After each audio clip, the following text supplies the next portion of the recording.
and today we're reacting to how to beat Leatherface in this Texas Chainsaw Massacre. Y'all love these videos, bro. They are becoming a favorite on this channel. I need to put them in a playlist at this point, but we will be doing Saw 2 tomorrow on stream. If you want to be a part of that, pull up to the Twitch stream Monday, Wednesday, Friday, 5, 6 p.m.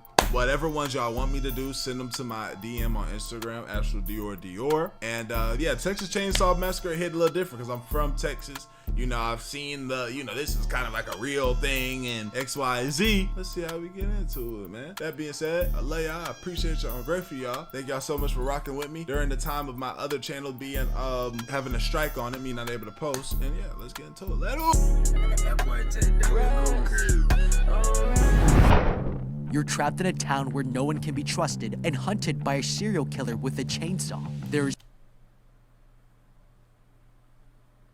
What was the Texas Chainsaw Massacre issue, bro? Why do we gotta pay for whatever going on in your life, bro? And what's up with putting people's faces on your face?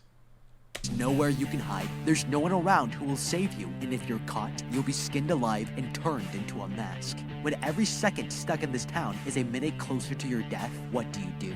Nobody investigated this nigga? To break down the mistakes made, what you should do, and how to beat every member of the Hewitt family in the Texas Chainsaw Massacre.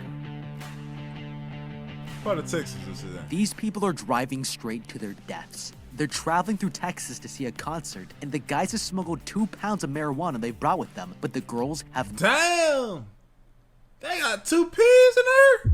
Right around Texas during whatever year this is? Everybody trying to go. You already know that everybody snitching on everybody in that car.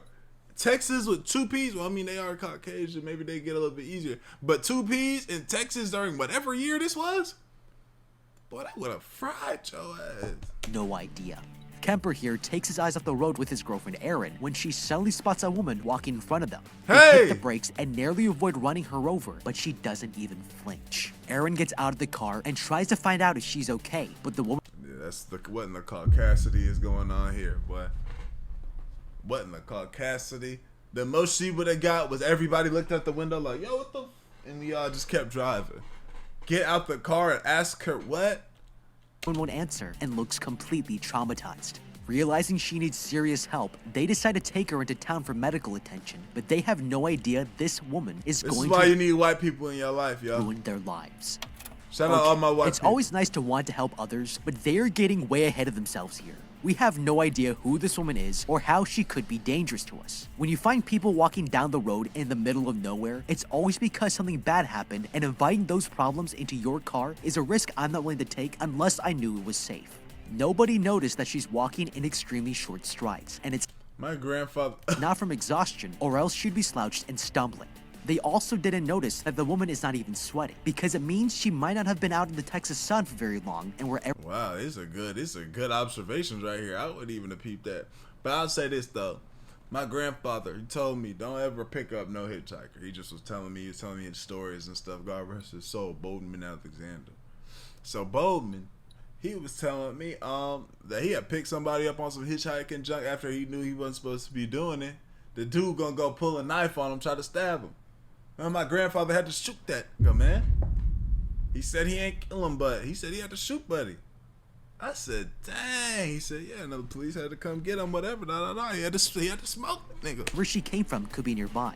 More importantly, nobody noticed that this woman has blood running down the inside of her thighs. This tells me she's not just a weary hitchhiker, but is most likely a victim of terrible abuse, and she really does need our help. Now, all these observations add up to tell us that this woman was abused by someone in walking distance, and we should not be taking her back to the nearest town, but far enough to get her Texas. proper medical How help far is that outside from of this Houston? back road community.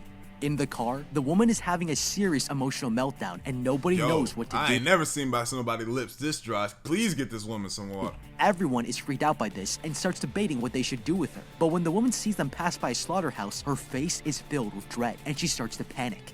Lunging at the steering wheel, she tries to get them to turn around, but they don't listen. Shoving her back into her seat, they— Why won't she just say, hey, guys, this happened? She's doing all this talking. Guys, don't go this way. I just came from this way. Somebody was XYZ. Please.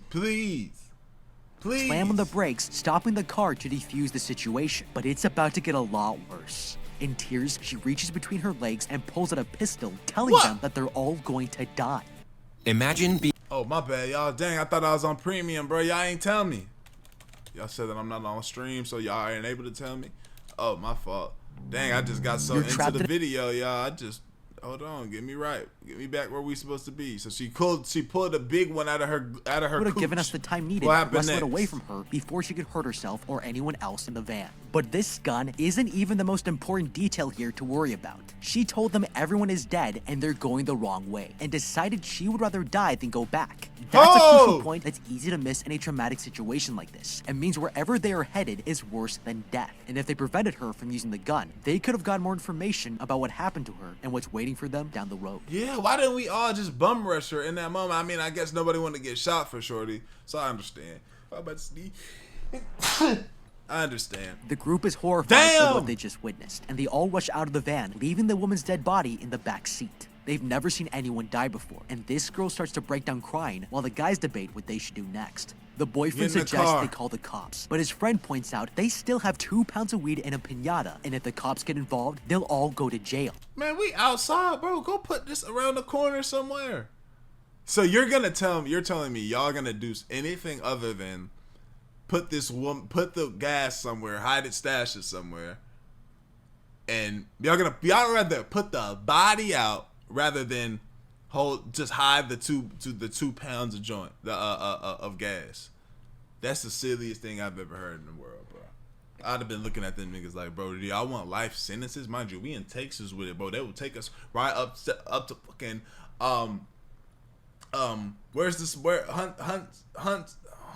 Huntsville, and give us the death sentence, put us on death row.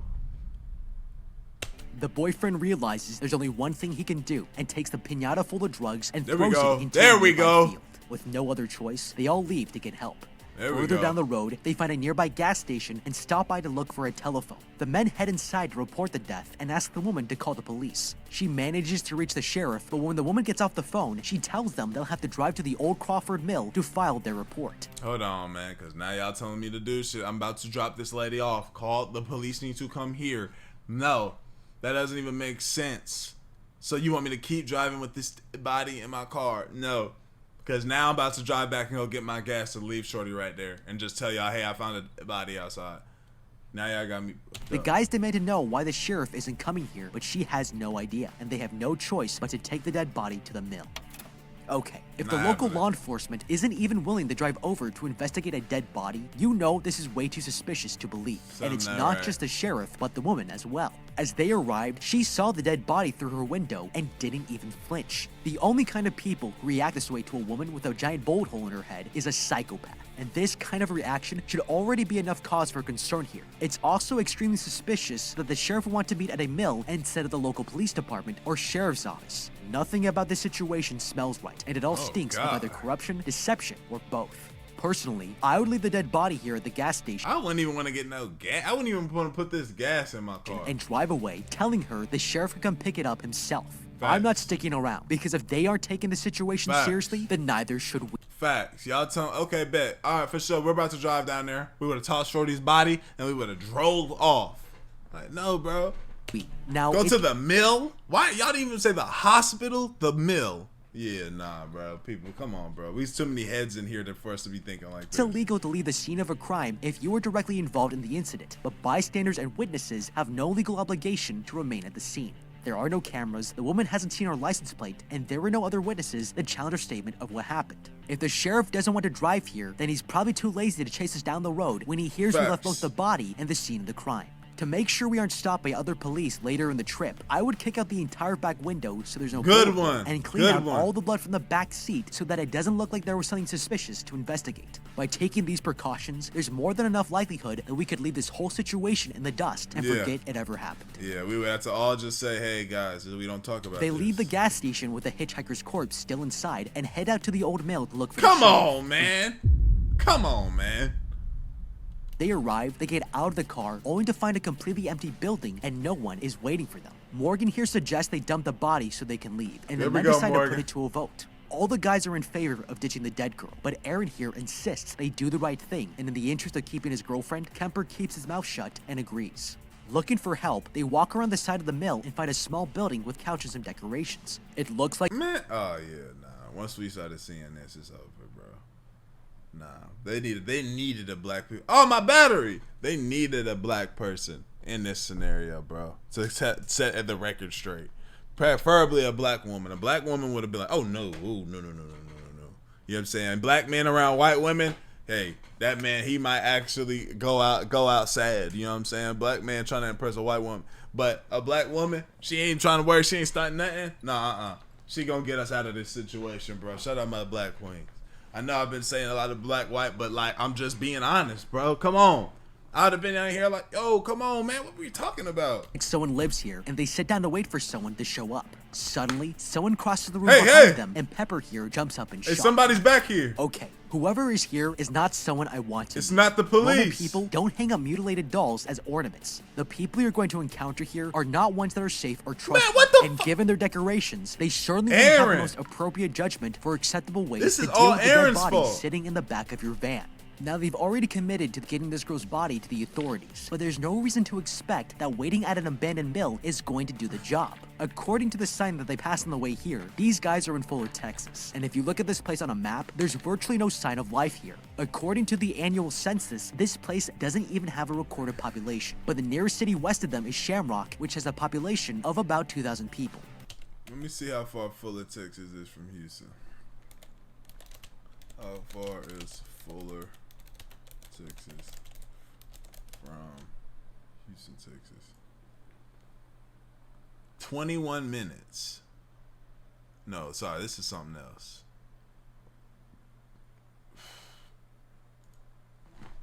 Fuller, TX. I was about to say that don't even make sense. Is Fuller, Texas not a thing anymore? Okay, let me look up Shamrock. Shamrock, Texas. Alright, how far is that? 7. Oh, that's up. That's up in North Texas, near Oklahoma. Very close to Oklahoma. Yeah, I've never been up this high. Now I've been in Oklahoma, wherever part, but now I've never been up this high. This is like the true desert. This is like what you see in the movies of Texas. You know what I'm saying? In the interest of keeping our girlfriends happy, the smartest thing to do here is leave this place and take the dead body to Shamrock, where there should be a legitimate hospital to drop her off. When the hospital calls the sheriff, he will not be able to tell them to bring the dead body somewhere out of the way, and it will force his hand to come in person to investigate. Together, they enter the building and find this kid sitting in the shadows. Hey, he leads little them man. back outside and tells them that the sheriff is at home and there aren't any roads that lead to his house, but it's walking distance, so they decide to check it out. These three stay behind at the mill, while the couple here cut through the woods to find—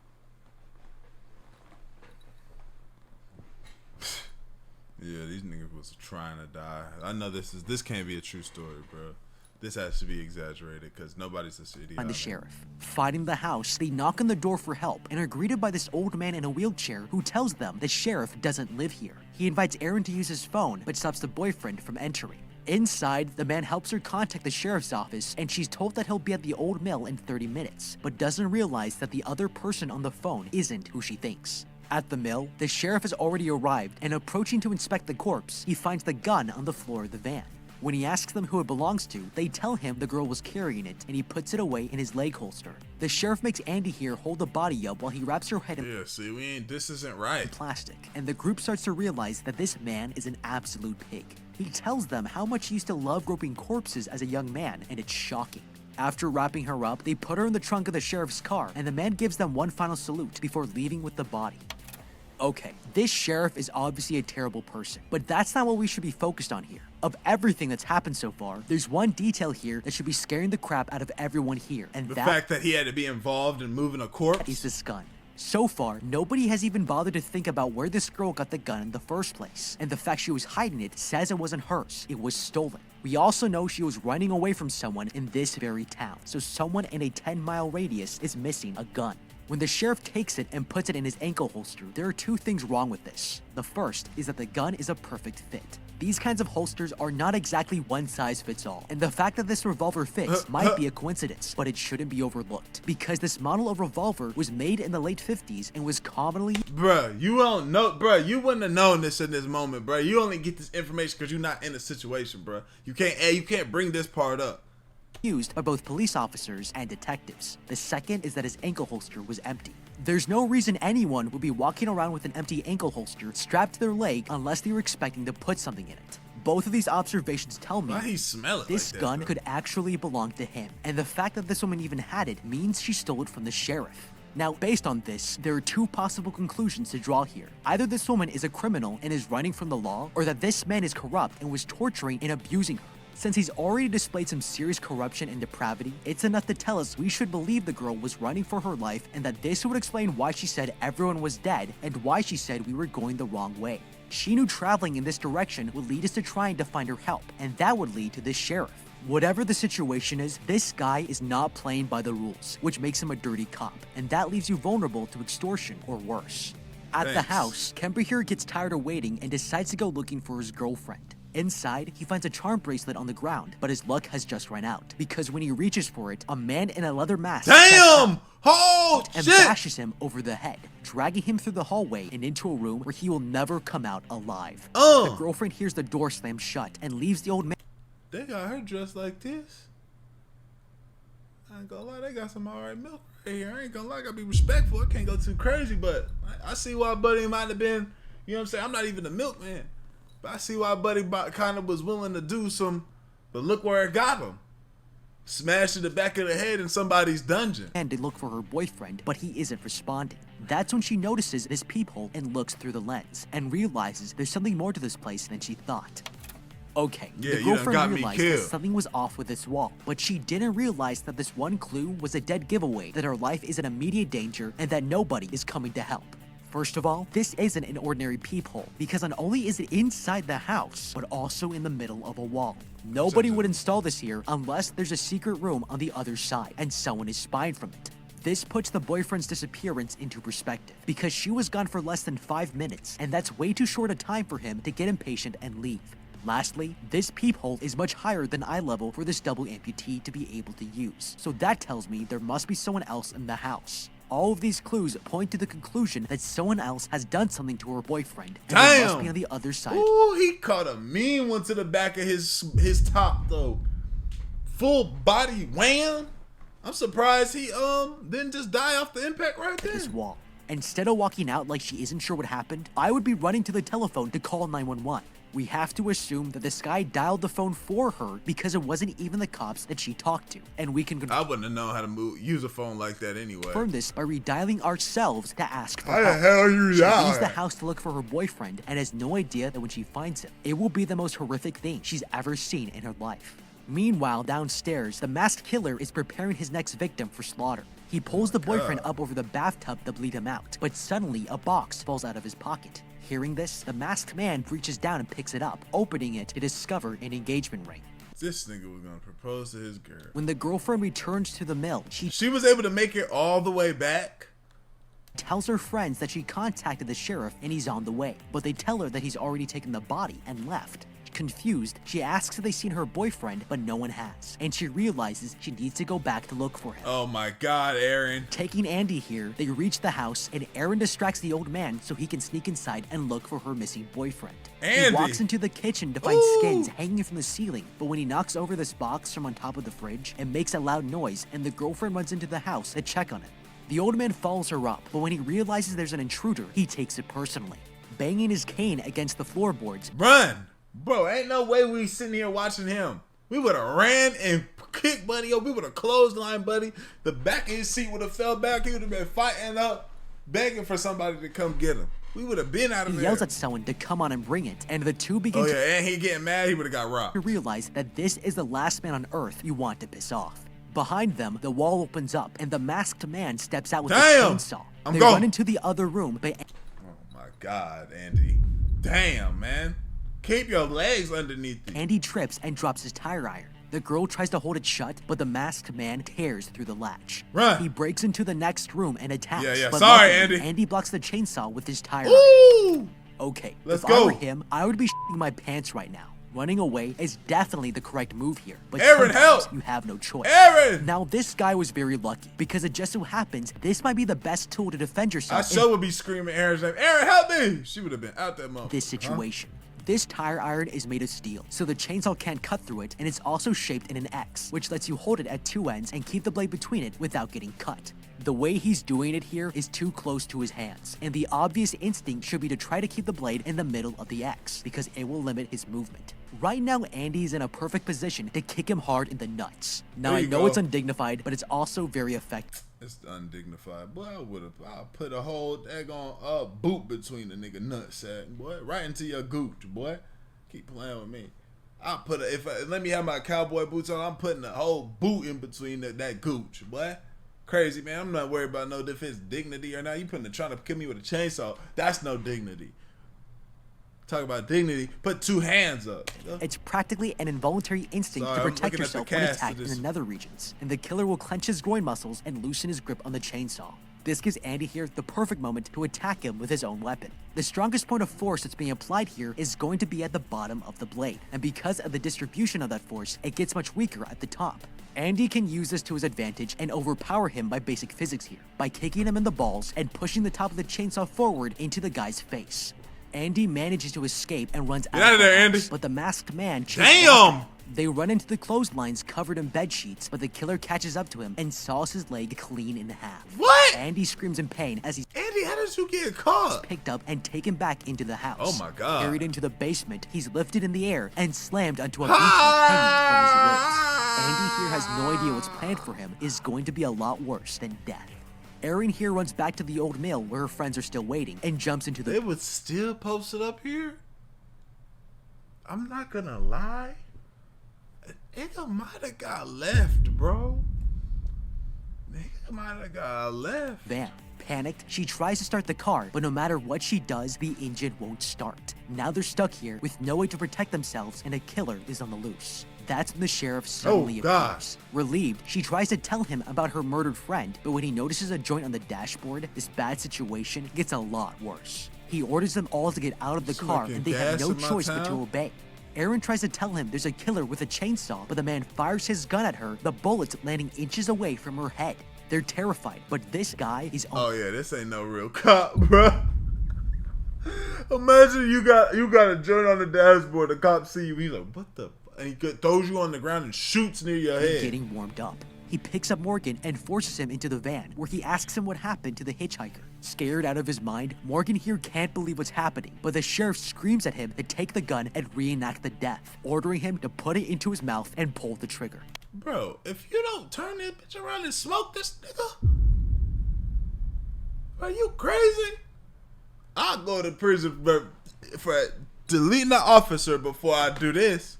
Hell no, I'm saving the day. What? I'll be like, yeah, okay, so he did this. Bang! Come on, Aaron. Come on, so-and-so, be out this bit. Okay, I know what you're thinking because I would be thinking it too. This sheriff just handed us a weapon and we could easily turn it against him to get out of this situation. But that's the dumbest thing we could possibly do here because there's no way he gave us a loaded gun. If it were me, the first thing I would do in this situation is open the chamber to make sure there are no bullets inside. This way, we won't escalate the situation by pointing an empty gun in his face, and I can do what— At that point, hey, at least you know it's on. We all fighting. Hey guys, I'm in here fighting them. Help! 3-on-1. Whatever you know? he asks, knowing it's not going That's to— That's a 3-on-1 with an old— The problem is 50, we have no control over the man. situation with an empty gun, and as long as we're afraid of him, the sheriff is counting on that fear to exert his authority and control. But the one thing he's not expecting is to be attacked.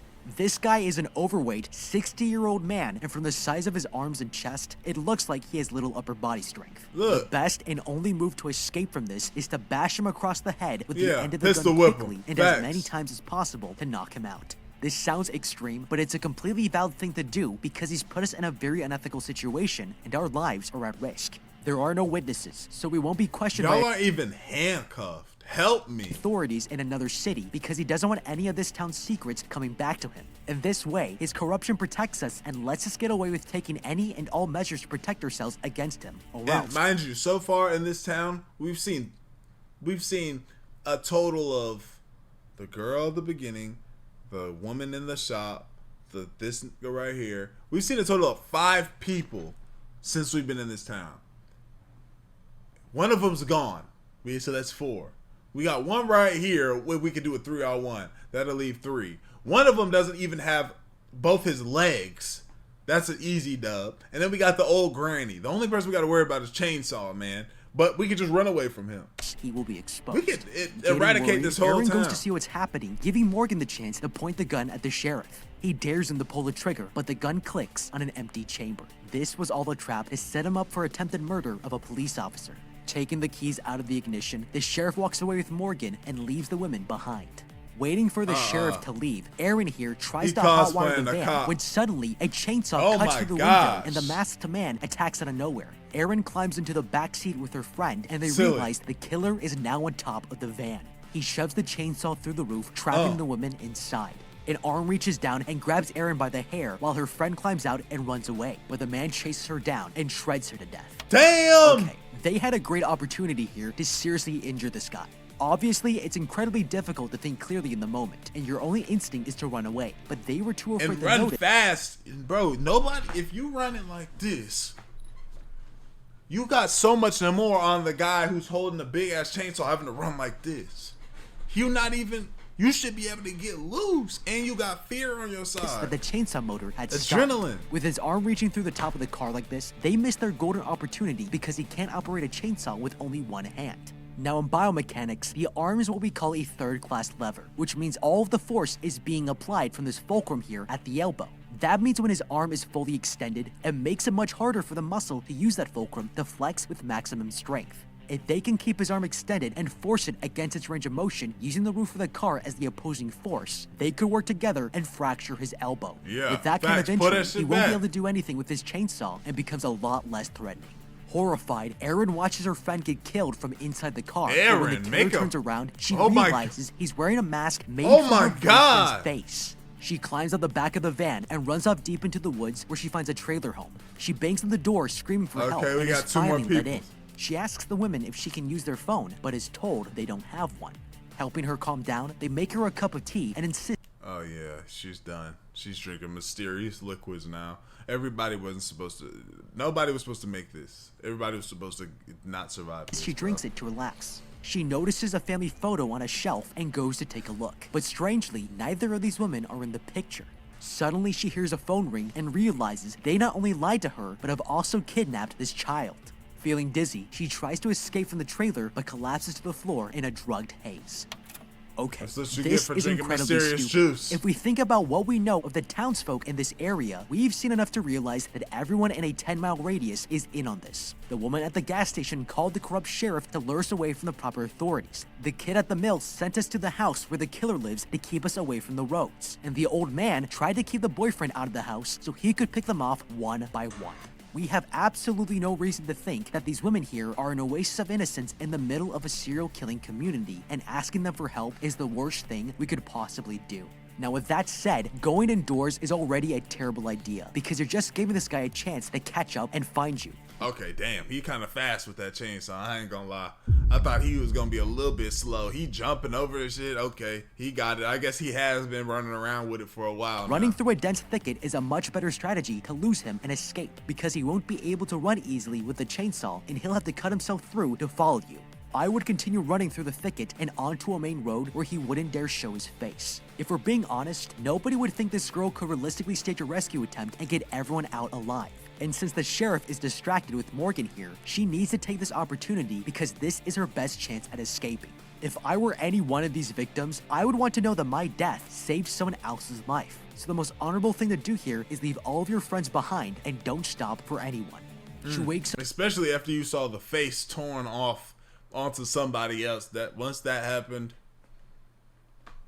nobody's alive. It's time to go. Like you have to keep your best interest, bro, because you're not trying to be shown to your family. Actually, you're never be found again. But your body somewhere faceless. So back in the house with the sheriff, the woman from the gas station, and the old man in the wheelchair have gathered. They're all a part of the same family and have been working together from the beginning. She begs to be let go, but the old one refuses and calls out for Thomas Brown Hewitt, the mask-wearing killer, to take her out of here. He picks Erin up and throws her down the stairs into the basement, leaving her to discover Andy hanging from hooks above an old piano. She tries to lift him up to free him, but isn't strong enough, and he falls back down, ripping the hook deeper into his body. Aaron, you have made everything worse in this situation. Leave me alone. That's what I've been telling him. I'm done. Worry about yourself. Maybe find something up here to kill him or something, but I'm done, bro. Y'all be easy, to close my eyes. Being her to end his life, she agrees and finds a knife, stabbing him straight through the gut. Oh Across my God, the room, she didn't even do it good. She didn't even kill me good. Oh my gosh. Morgan sitting in a bathtub. That's because you sitting there for a while. That don't just end fast. She approaches, she finds out he's still alive. The little boy from the milk shows up and tells her to follow him, and that's when the masked man appears. They run through an underground hallway, but the killer is right behind them. The kid leads them to a storm cellar where they climb up to escape, seconds away from being caught. Okay, this was a merciful act and must have been difficult to do, but freeing this guy and trying to escape is not a good idea, because he will only slow you down. That makes it much easier for the killer to find and kill both of you. Now the problem is, Mercy killing this guy isn't any better. Right now, he's a useful distraction because he's alive. If we kill him, there's nothing left to keep the masked man here in the house and distracted. And that's fucked up, though. If I ask you to kill me and you're like, no, I need you as a distraction, so you need to live and endure this longer and be tortured longer. No, I can't do that. All of his time I can't do that to you, bro. If we want out of this alive, we need to use every single thing at our disposal, or else we might as well give up and die like the rest of them. The decisions you have to make in a survival scenario are never pleasant, and it will take years to get over the terrible things you had to do to survive. But at least you'll be alive, and when push comes to shove, life is more valuable than any moral compass. Leaving the house, they look for a place to hide and find another building. But after walking in, Aaron here quickly realizes that all the windows are barred, there's only one way out, and the killer is on his way. She shoves her friend into a closet and closes the door, finding another hiding spot for herself, but it's a hopeless cause. The wall behind her suddenly breaks apart, and she's grabbed by the killer. Throwing her to the ground, he's about to cut her in half, but Morgan slams into him. He wrestles with Morgan, but is no match. Oh my God, he's about to slam him onto a chandelier and slices his body up from between his legs. It's brutal, and Aaron can do nothing but run for her life. Thank you, Morgan. She runs through the woods and makes it to the slaughterhouse, where she enters and she's running to every area. Oh my gosh, Aaron, you're not doing anything right. Side for one final showdown. Arming herself with a meat cleaver, she hides in a locker and waits for the perfect moment to attack. The masked man searches for her and sees one of them is rattling. He throws open the door and gets attacked by Aaron. She chops his arm off and runs away, leaving him to bleed out in the corridor. She runs back outside and into the road, where she sees a truck coming and flags it down. She's still trusting the driver stops to check on her and lets her hitch a ride. She's finally found outside help. In the truck, he asks her what happened, and she's too traumatized. But when she sees her headed back into town, she freaks out and lunges at the steering wheel. God, my God, please do something. Sir, wait, sir, no. I just ran from here. There's people in here cutting people's faces off. Please, go, turn around, please. And then if he's like, no, then okay, maybe I could see if you grab the wheel. But come on. To turn around. The man is not pleased with her behavior and pulls over at the same gas station they did. She gets out of the car and sneaks around the back, peering through the window to see the family members with the stolen baby. Outside, the trucker gets their attention, asking them to help his hitchhiker, but when the woman walks back in, she finds the child is missing. Aaron has kidnapped the baby and is already hotwiring a car for a getaway. The sheriff investigates the semi-truck, but when he opens up the door to see there's no one inside, Aaron runs him over with his own police car. She leaves the town with the rescued baby riding shotgun and passes by the one-armed killer who swings his chainsaw into the car, but it doesn't slice through. Escaping with her life, she's now going to have to find a new boyfriend to propose to her. But what do you think? How would you beat the Texas Chainsaw Massacre? Let me know. One shorty was yanking at the wheel, and I said, what's your deal? What's your issue? And she said, XYZ. Like, we would have been left. We wouldn't have went to nobody's house. It would have stopped whenever she said, come to the old mill with the body. And then let's just say we even happen to pull up. It wouldn't even have got there. It'd have been like, oh no. This isn't it. That being said, y'all let me know what y'all think, man. Like the video, sub up, comment, and mention the channel. I appreciate your great feedback, bro. We go on.